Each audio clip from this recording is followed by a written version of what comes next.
जो आज माँ और बच्चे की मृत्यु दर कम हुई है तो वो इन आशाओं की वजह से कम हुई है। जो आज पूरा हमारा भारत एक मुकाम पे खड़ा है, जो कि पोलियो मुक्त भारत के नाम से जाना जा रहा है, अगर वो कहीं खड़ा हुआ है तो वो इन आशाओं की बदौलत खड़ा हुआ है। क्योंकि 2008 में जब से आशा आई तब से उन्होंने मेहनत की है और इन्होंने ही जा कर के पोलियो मुक्त भारत का ये नारा लगवाया था। और जो कि आज मोदी जगह जगह जा कर के अपनी पीठ थपथपाई जाती है मोदी की, उनकी वो हकदार नहीं है। उनके अगर कोई हकदार है तो ये आशा ही हकदार है।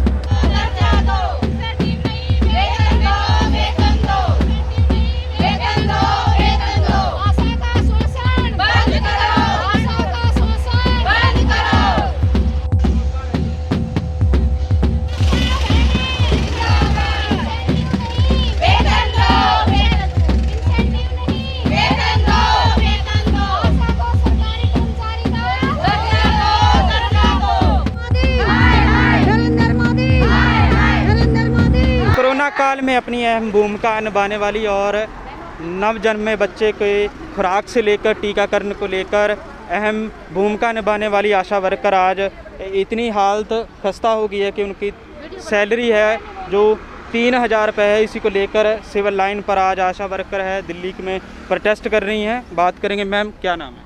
मेरा नाम कविता पटवा है। किन मांग को लेकर आज आपको सड़क पर उतरना पड़ा? हमें रोड पे इसलिए उतरना पड़ा कि सरकार ने हमें मात्र 3000 रुपये देती है और वो भी कुछ शर्तों के बिहाव पे है। अगर हम वो टारगेट पूरा करते हैं तो हमें 3000 रुपये मिलता है और वो हमारा टारगेट पूरा नहीं होता है तो 3000 में से भी सिर्फ 500 रुपये हमारा मानदेय रह जाता है। तो हम सरकार से चाहते हैं कि हमारा भी एक मानदेय बना दिया जाए। जैसे कि आज कोई भी काम है, एक अगर दिहाड़ी मजदूर वाला भी है वो भी प्रतिदिन 550 रुपये लेता है, जो कि सरकार ने खुद कहा कि मजदूर का न्यूनतम वेतन इतना होना चाहिए। तो हम भी सरकार से कहते हैं कि हमें कम से कम एक मजदूर की तरह ही काम ले रहे हो तो हमें दिहाड़ी भी एक मजदूर की तरह दी जाए। क्योंकि मजदूर की भी एक समय सीमा होती है कि वो सुबह अगर 8 बजे काम पे जाता है तो शाम को 6 बजे उसकी छुट्टी हो जाती है। जबकि एक आशा काम करती है सुबह, उसका कोई टाइमिंग नहीं है। अगर वो सुबह चाय बना रही है 7 बजे अपने बच्चों के लिए तो उसके पास अगर 7 बजे भी फ़ोन आ जाता तो वो 7 बजे उस मरीज़ के लिए निकल जाती है। और शाम को उसका कोई टाइमिंग घर पर आने के लिए नहीं है कि वो घर पर 8 बजे आ रही है, 9 बजे आ रही है या 5 बजे आ रही है, उसकी कोई टाइमिंग नहीं है। तो हमारी सरकार से यही मांग है कि हमें भी एक मानदेय दिया जाए, जो कि ज़्यादा नहीं तो कम से कम 18,000 रुपये हमारा वेतन हो और हमें सरकारी कर्मचारी का दर्जा दिया जाए तो ताकि हमें जो जगह जगह पे प्रताड़नाएं सहन करनी पड़ती हैं हमें वो सहन ना करनी पड़े, हम अपना काम सुचारू रूप से कर सके। हम किसी मरीज को हॉस्पिटल में लेके जाते हैं, डिस्पेंसरियों में कहा जाता है कि इस मरीज के साथ आशा जाएगी। जब आशा उस पेशेंट को लेकर के हॉस्पिटल तक पहुंचती है, हॉस्पिटल में भी कहा जाता है कि मरीज के साथ आशा आई, मगर जब आशा वहां पहुंचती है तो उस आशा की कोई वैल्यू नहीं होती है। सिर्फ पर्ची बनवा करके उस आशा को कह दिया जाता है कि आप हॉस्पिटल से बाहर जाइए या आप बाहर खड़े हो जाइए, आपका यहाँ कोई काम नहीं, अगर कोई काम होगा तो हमें बुला लिया जाएगा। तो आशा का समय क्यों खराब किया जाता है? अगर उस आशा की आवश्यकता नहीं है तो उसको वहाँ पे क्यों बुलाया जाता है? क्यों ना मरीज को कहा जाए कि भाई आपको यहाँ से रेफर कर दिया, आप सीधे वहाँ जाए। उस मरीज के लिए भी काम सुचारू रूप से होना चाहिए कि यहाँ से काम हो गया है तो वो सीधे हॉस्पिटल में जा करके दिखाए, उसको भी बार बार परेशान ना किया जाए। तो सरकार से हम यही प्रार्थना है कि हम अगर दिन भर काम करते तो हमारा वेतन बनाया जाए और हमारी भी एक दिहाड़ी बना दी जाए कि भाई आपको इतना मिलेगा।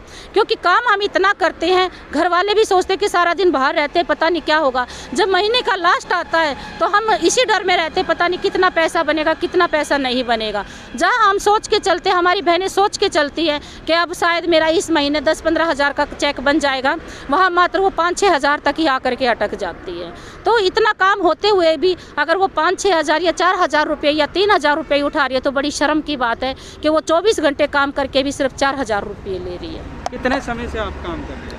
मैं सबसे पहले 2008 से मैं इसमें काम कर रही हूँ। मैं फरवरी 2008 में हमारी ट्रेनिंग हुई थी। उस टाइम हमारे को कहा गया था कि सिर्फ आशा को एक सेवा भाव से लेके, निष्काम भाव से लेके आए हैं और उसको सिर्फ जितना वो काम कर रही है उसको हमारे को सिर्फ 2 काम बताए गए थे।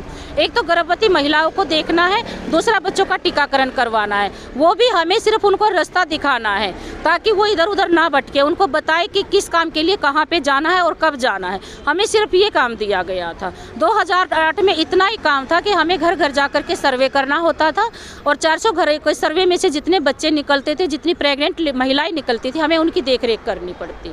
मगर अब ये नौबत आ गई है कि हम एक नवजात शिशु से लेकर के 100 साल 80 साल के बुजुर्ग तक जो भी काम है, जो भी देखभाल है, उनकी हमें करनी पड़ती है। कैसी कैसी जो सेवाएं आपको देनी पड़ती है? एक नवजात शिशु होता है, उस एक गर्भवती महिला होती है, उसको हम हॉस्पिटल में रजिस्ट्रेशन हम करवाते हैं।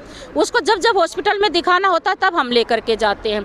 उसकी अगर प्रसव करवाना होता तब उसको हम लेकर के जाते हैं। अगर उस बच्चे की 40 दिन तक जो हम एक विजिट करते हैं, बच्चे का उसका वजन करते हैं, हम हर हफ्ते जा करके उसका वजन करते हैं, माँ को बताते हैं कि बच्चे को अपना ही दूध पिलाना है, उसकी साफ सफाई, उसकी देख रेख के लिए सारी बातें घर घर जा करके हम समझाते हैं उसको।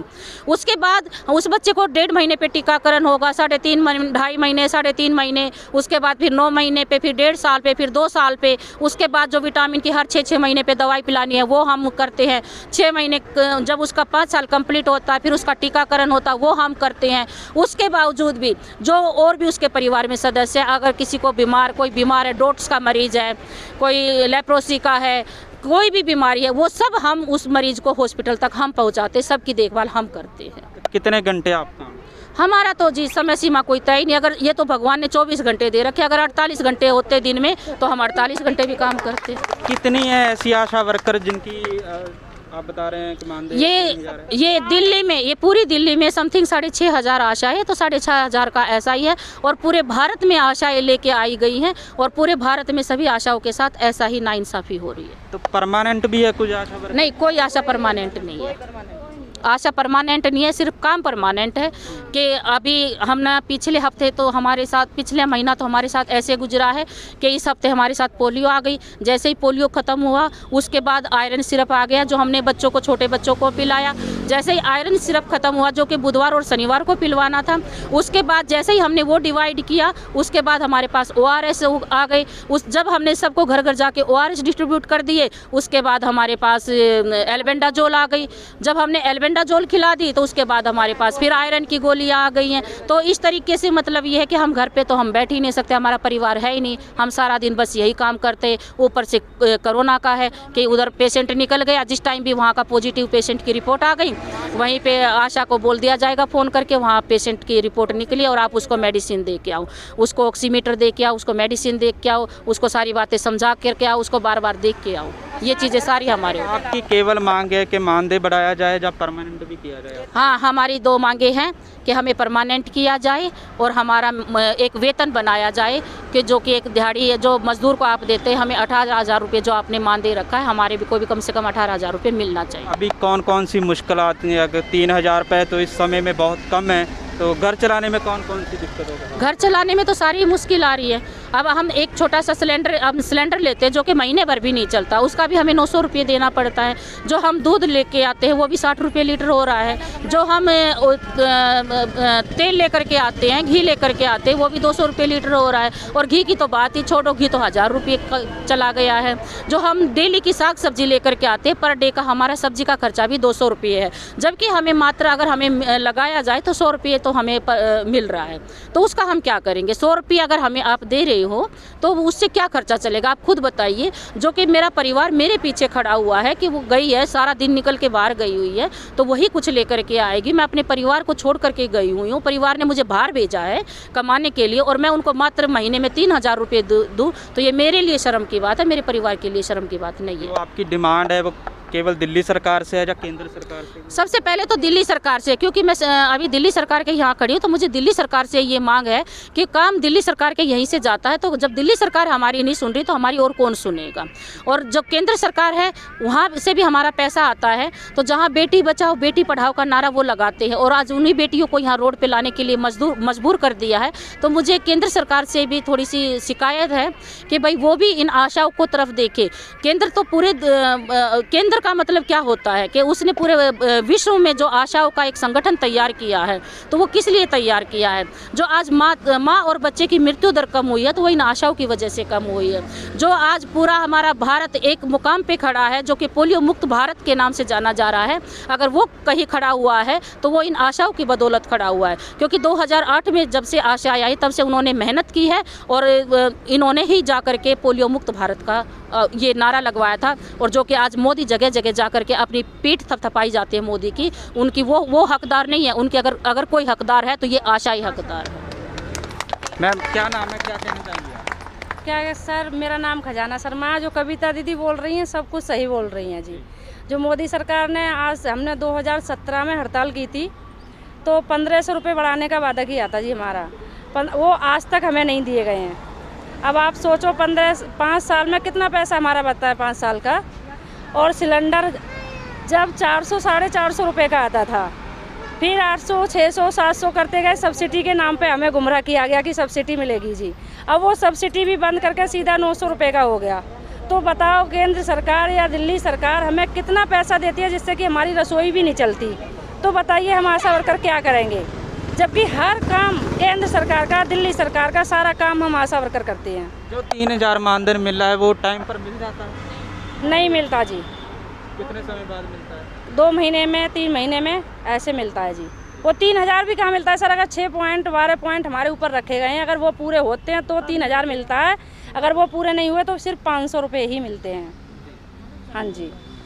तो ये तमाम आशा वर्कर हैं दिल्ली से जिन्होंने बताया कि हमारा जो मानदेय है वो 3000 से 18000 किया जाए और हमें परमानेंट किया जाए, ताकि हम जो अपनी सेवाएं दे रही हैं और भी बढ़िया तरीके से दे सकें।